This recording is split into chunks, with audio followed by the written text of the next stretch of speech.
Hello, Cancer, Sun, Moon, Rising, and Venus signs. Kamusta kayo? Sana po'y nasa mabuti kayong kalagayan. Welcome back po sa Star Tarot. At kung bago kayo dito, welcome din po kayo. Please subscribe, like, share my videos, and leave me a comment po kung naka-resonate kayo. Thank you. Diba? Magamit ako ng ibang lamesa pusa ngayon kasi nasa kabilang kwarto ako. Kaya medyo magalaw. Pasensya na. So, yung first message ninyo is the well watcher. Ayan. Wisdom, power of the divine. So, siguro sa ngayon, maraming guidance, no? Yung pumapasok sa isip ninyo sa ngayon. At, there is siguro visions din na pinapakita sa iyo ang universe. Or, mayroon ditong intuitive messages and nudges that been sent to you siguro, and all of those are guidance para sa iyo, Cancer. Maaari kasi na meron kang sitwasyon na kailangan mo ng gabay, meron kang sitwasyon na kailangan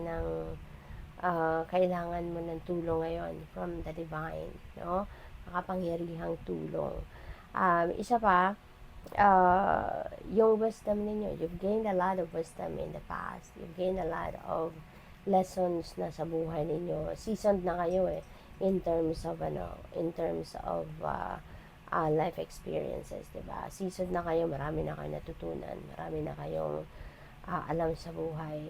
So probably ano kayo ngayon, iniimbitahan kayo rito na gamitin ninyo yung wisdom ninyo, gamitin ninyo yung mga alam na ninyo, mga natutunan ninyo in the past sa buhay ninyo. Practice them, i-apply ninyo yan sa inyong mga sitwasyon sa ngayon, no? So, we have optimism and aggression. Alright? So, siguro, ang iba sa inyo sa ngayon, maganda rin kasi kahit papaano, kung kunyari, related ito sa, ninyo, sa trabaho, or sa mga plano ninyo, no? Siguro, yung sobrang interesado kayo, or sobrang determinado kayo, na gawin, no? Kung ano man ang gusto ninyong gawin. Baka yung mga plano ninyo, there will be going to be ang tawag dito, pag-i-implement, kumbaga, ng inyong mga pinagplanuhan. Kasi parang, naririnig ko dito, parang sinasabi siguro dito sa loob ninyo, I can't wait for this to start, no? Parang gano'n, you're super excited kayo. So, that's really good. You're very optimistic, regardless kung anong pinagdadaanan ninyo or anong sitwasyon ninyo sa buhay. The optimism is there. The determination is there. So, which is really beautiful. So, what else? We have, it's up to you. Okay? Nasa sayo yan, sabi ng universe. So, baka meron kayong iniisip sa ngayon. Maybe you are asking for God's help talaga, guidance, no? Baka nagsasabi kayo sa universe na tulungan mo nga ako, God, alin dito, diba? But maybe the options are all good, the options are going to be beneficial for you regardless kung ano ang kunin ninyo. Kaya sagot sa inyo siguro ng angels mo, dahil baka yun ang mensahe gusto mo iparating ng universe para sa'yo. It's up to you to choose, diba? It's up to you to decide. Kasi, diba, totoo naman, ang mga opportunities na binibigay sa atin, they're all for us, you know. At kung marami ang options, ibig sabihin nun, nagtitiwala sa iyo ang universe, no?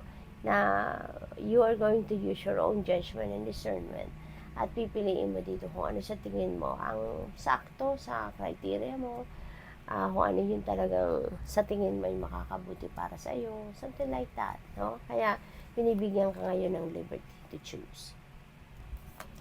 So we have meditation brings answers, alright?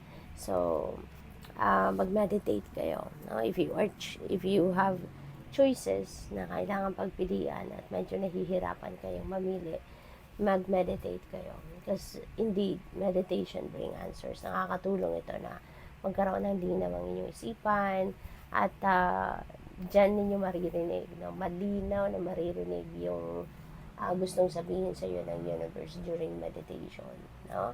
So, tignan natin kung ano pa. So, tignan natin kung ano pa mga messages para sa iyo, Cancer.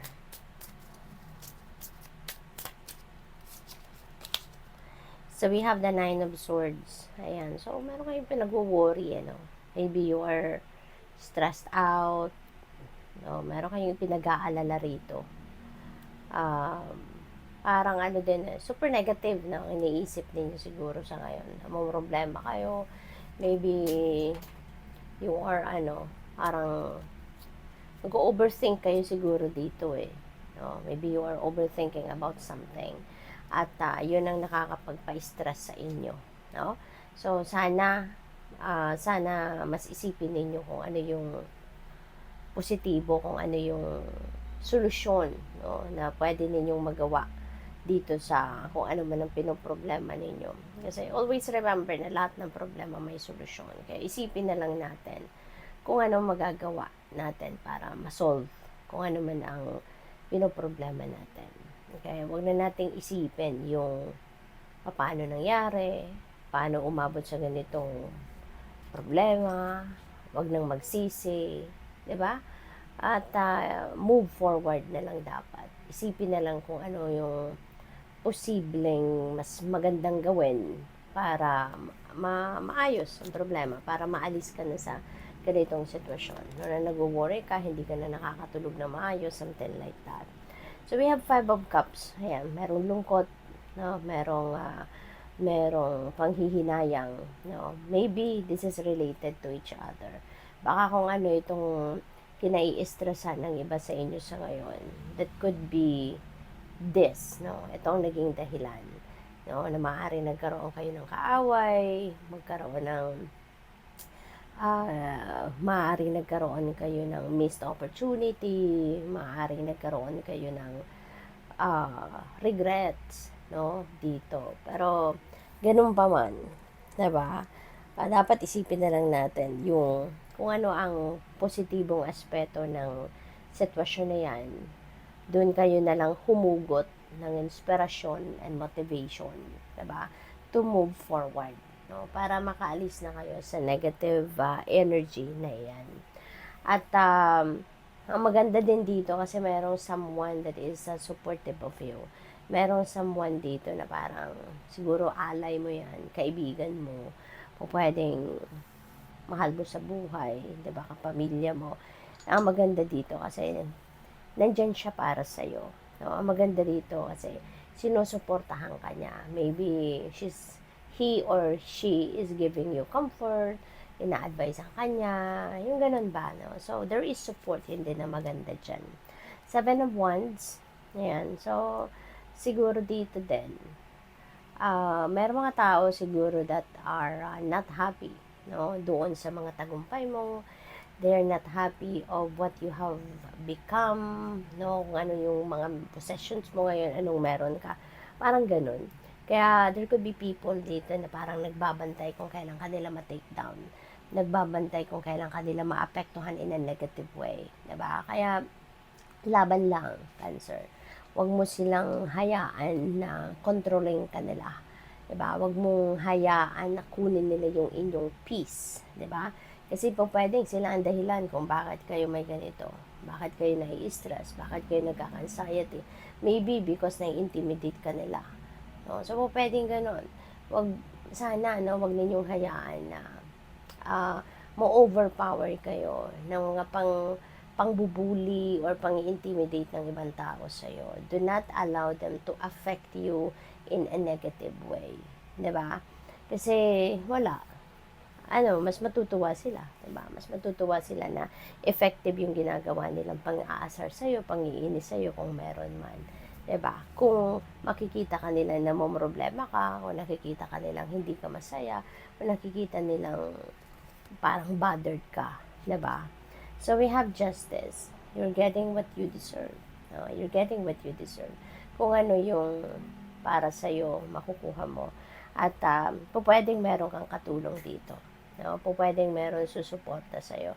So, siguro kung sino man ang taong ito na very supportive of you, na laging nandyan para sa'yo, na laging willing to be by your side, maybe that person is the one also that's going to support you para makuha mo yung hustisya, para makuha mo kung ano ang para sa'yo. So, we have 5 of Pentacles. So, dalawang 5 tayo, no? And 5, it resonates with change. So, magbabago at magbabago ang sitwasyon ninyo. Huwag kayong mag-alala. Kasi, at saka wala namang permanente sa mundo. Diba? Nothing is permanent in this world. Kaya, ano kayo dapat?